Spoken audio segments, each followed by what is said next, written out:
Oke, guys, kita akan balik ke ini apa ya? Pengantar LLC, transistor dan turunannya ya. Pengantar teknik elektrobat.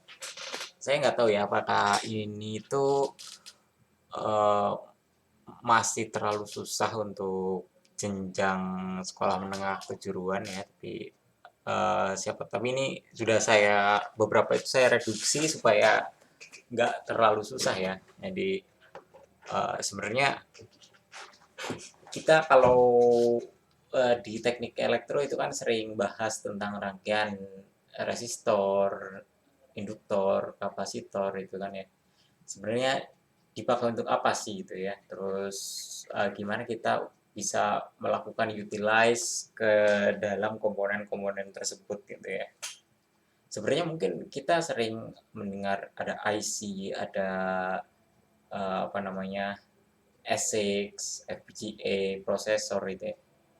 Eh, apakah itu tidak termasuk ya? Jadi mungkin sebenarnya IC, ASIC dan macam perangkat yang kalian dengar itu ya atau pernah kalian baca, itu sebenarnya hanyalah turunan dari RLC dan transistor itu ya. Oke, kita mulai ya. Ini contoh penggunaan RLC di dalam low pass filter ya. Jadi kenapa kita menggunakan RLC? Yang pertama mungkin kita gunakan untuk low pass filter dan high pass filter ya. Kalau kita lihat di sini yang series dengan rangkaiannya itu adalah kapasitor ya. Kalau kita uh, lihat di kapasitor itu sendiri, itu kan ada persamaan 1/2 pi 1/omega c ya.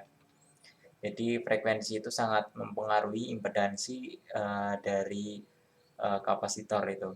Jadi kalau misalkan makin tinggi frekuensinya, maka kalau rangkaiannya dibikin series, maka kalian lihat tuh ya exchange-nya itu makin turun gitu ya. Maka rangkaian ini semakin frekuensinya tinggi, makin sinyal itu makin nggak kebaca gitu ya. Jadi yang kebaca hanya sinyal-sinyal yang rendah, artinya yang low frekuensi itu akan pas, sementara yang high frekuensi itu akan stop gitu ya. Sementara kalau kalian lihat di high pass filter itu kan, kalau lihat ngitung impedansinya kan kalian menggunakan omega L gitu ya, linear terhadap frekuensi. Kalau makin frekuensinya tinggi maka apa namanya impedansinya itu makin tinggi. Artinya sinyal voltase yang ada di dalam nilai L itu makin kebaca gitu ya.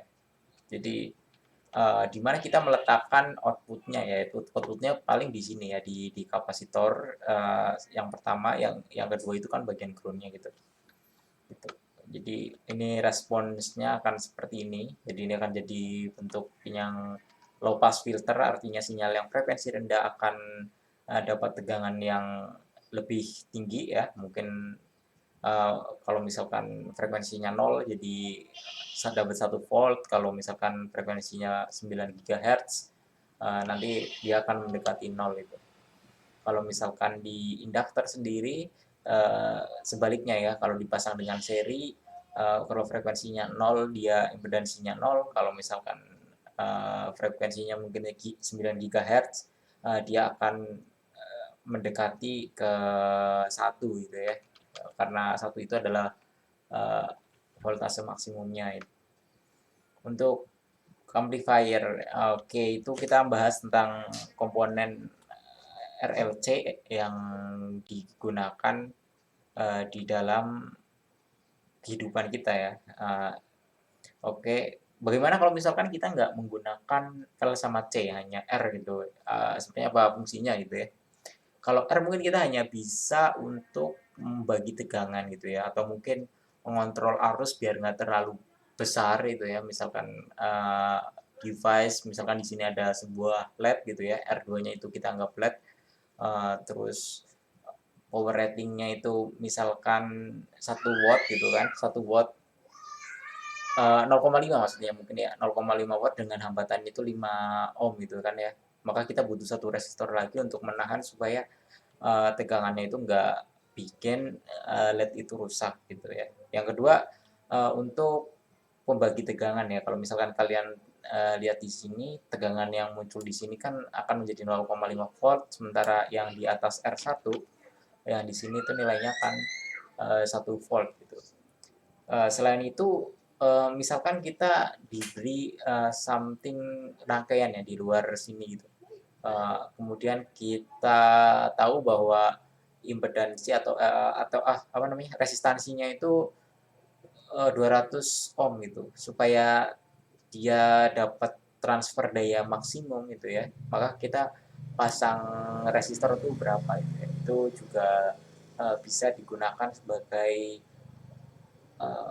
pentransfer daya maksimum supaya daya yang terdistribusi itu menjadi lebih efisien gitu. Oke, selanjutnya kita masuk ke transistor gitu ya. Kalau sebelumnya kita menggunakan komponen pasif gitu ya, kayak RLC gitu. Kali ini kita akan menggunakan transistor gitu. Dengan adanya transistor mungkin ada banyak sekali revolusi ya. Salah satunya ada yang paling sederhana mungkin ada amplifier gitu. Kalau kalian menggunakan R doang hanya bisa membuat pembagi tegangan atau pentransfer daya maksimum gitu ya, rangkaian uh, matching impedance gitu ya, matching resistan maksudnya karena nggak ada L sama C.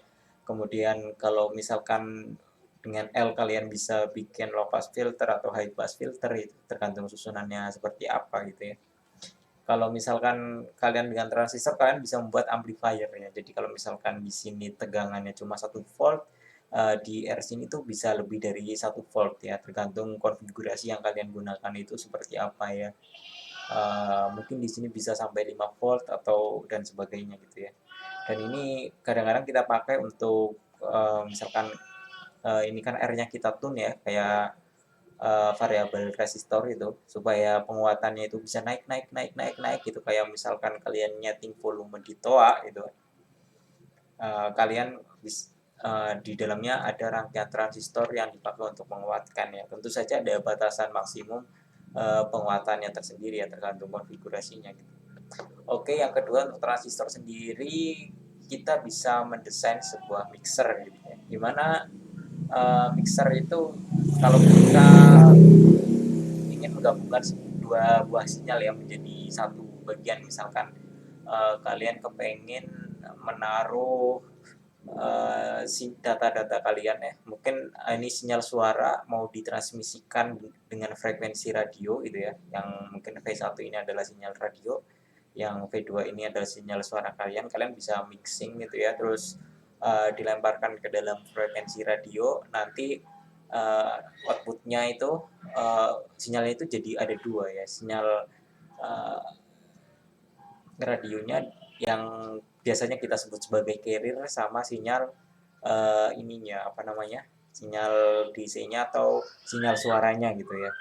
Ya, mixer dipakai untuk itu ya, biasanya untuk menggabungkan sinyal, misalkan suara kalian mau diletakkan di dalam pengen dipancarkan nih lewat frekuensi radio gitu ya, maka kalian butuh mixer itu ya. Uh, Kalau dalam kata lain mungkin ini bisa disebut sebagai modulasi gitu. Oke, next selanjutnya adalah osilator itu. Osilator itu seperti apa ya? Osilator itu uh, dipakai untuk membuat sebuah gelombang periodik gitu ya. Jadi kalau misalkan kalian kepengen mentransmisikan sinyal di frekuensi 2 kHz atau mungkin 2 MHz atau dan berapa itu ya, kalian butuh sebuah generator sinyal yang provide sinyal frekuensi tersebut gitu ya. Maka dari itu kalian butuh osilator gitu.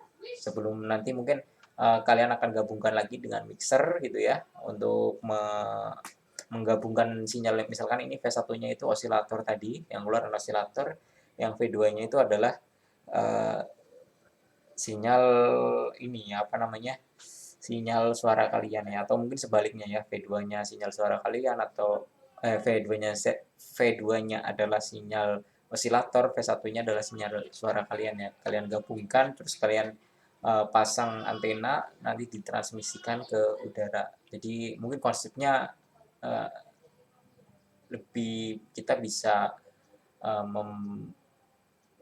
perangkat seperti radio gitu ya. Oke, oke. Sebenarnya masih ada satu lagi ya, yang namanya itu flip flop gitu, flip flop. Oke, kita taruh flip flop.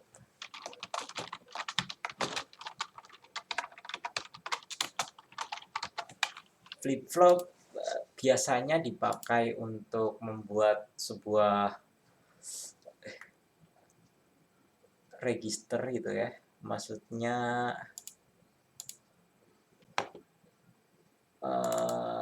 kalau kalian pengen mempertahankan sebuah state dalam waktu tertentu ya, jadikan memori. Kalau kalian pernah apa namanya, tahu hard disk atau apa, itu kan memori ya. Jadi kalau kalian kepengen nge-write dalam sebuah perangkat, kemudian kalian kepengen membacanya gitu ya, maka di dalamnya itu kan ada register, ada alamat-alamat tertentu gitu ya. Mungkin kemudian kita perlu reset alamat tersebut gitu ya, maka kita butuh sebuah flip flop. Selain itu flip flop itu dipakai untuk berbagai macam hal ya, salah satunya untuk membangun prosesor atau membangun sebuah memori, bahkan untuk aplikasi-aplikasi sederhana bisa digunakan untuk sebagai pas loop ya, untuk mendelay frekuensi. Kemudian flip flop sendiri itu sebenarnya komponen yang isinya itu ada logic gate, AND, OR, dan NOR dan sebagainya gitu. Jadi untuk pengolahan sinyal digital yang mungkin apa namanya, kayak misal shift register, shift bit gitu. Flip flop itu sangat digunakan, artinya bahkan di teknik digital sendiri gitu ya, komponen analog kayak transistor, kapasitor, dan resistor itu dipakai. Oke, mungkin itu aja dulu ya pengantar RLC, transistor, dan turunannya. Oke, terima kasih.